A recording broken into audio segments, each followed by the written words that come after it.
1,000 miles. Rear bearing completely shot.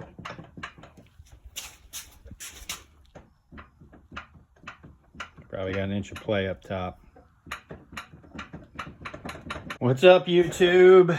2023 Can-Am Maverick X3, 1,000 miles.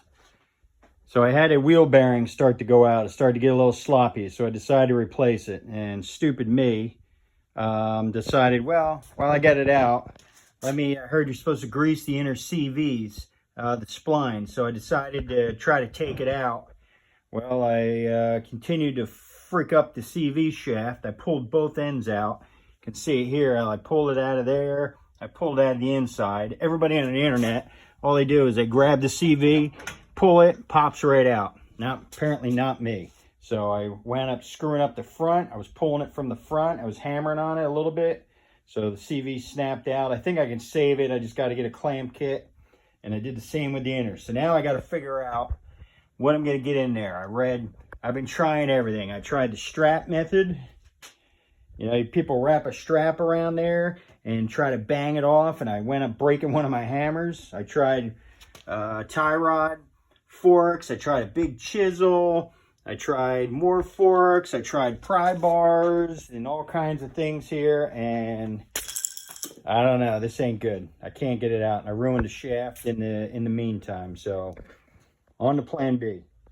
Hey YouTube, day 2 of getting changing the bearings on my 2023 X3. So to recap, I took the bearings off. That was real easy, getting the hub apart, getting the spindle off, no problem. I bought a new bearing, pressed it in. Plenty of videos out there for that, no problem.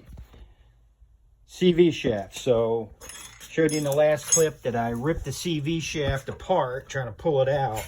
And I got it clean now inside, and this was all full of caked up mud. So what I wound up doing was popping the whole CV off. I took it off here and off both sides because I wound up yanking both sides out. And I just clipped the bands, and I bought a band kit to put it back together.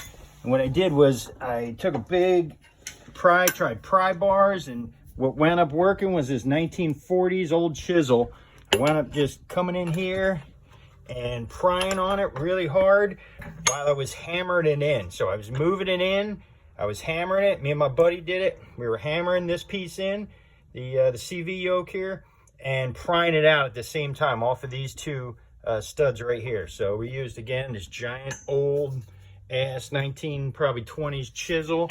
Seemed to fit right in there. I can get it right up like that. And I was pushing on it hard, and we were just rocking it back and forth and back and forth and back and forth.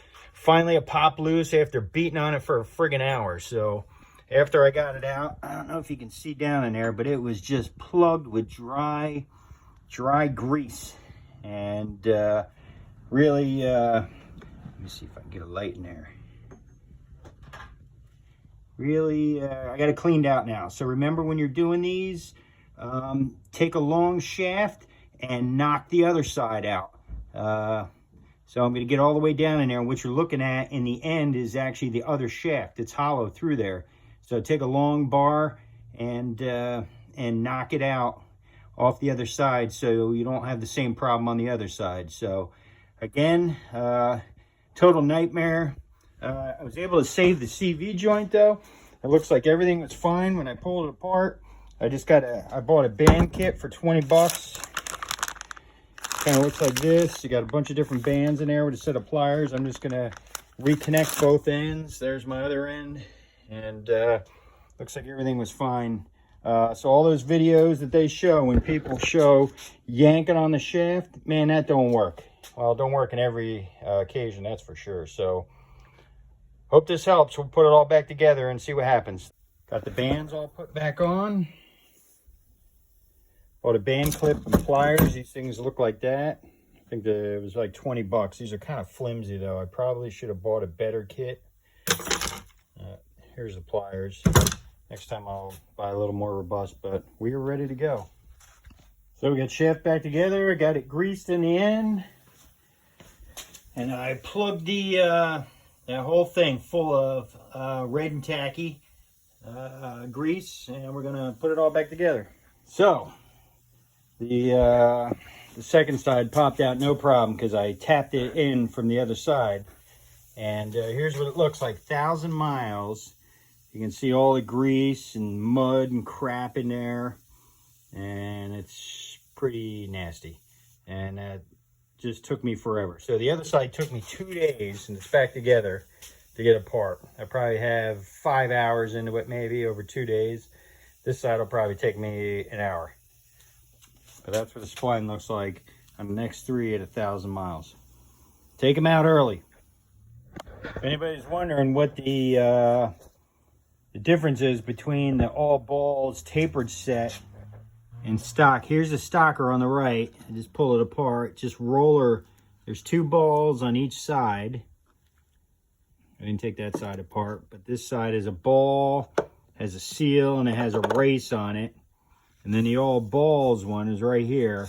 It's got 2 tapered roller bearings, 1 on each side. So way more heavier duty. The only thing that concerns me is, man, there's like no grease in this thing. I don't know. So when I put it in, I use my greaser. Right, for Can-Am X3s, you got to buy one of these greasers. I put a pump of grease in it before I put these back together. I don't know if that's a good thing or not, but man, when I look at these things, there's just a thin film of grease on them. And what I bought was the all balls and a double tapered roller. They seem really robust, really good. We'll see, but I'm going to put a pump of grease in them before I put them back in, and we'll see how it goes. Got the second side done. Probably took me 45 minutes and 4 beers. That side took me like 2.5 days. It's just the way it is. But all good. Ready to go back together.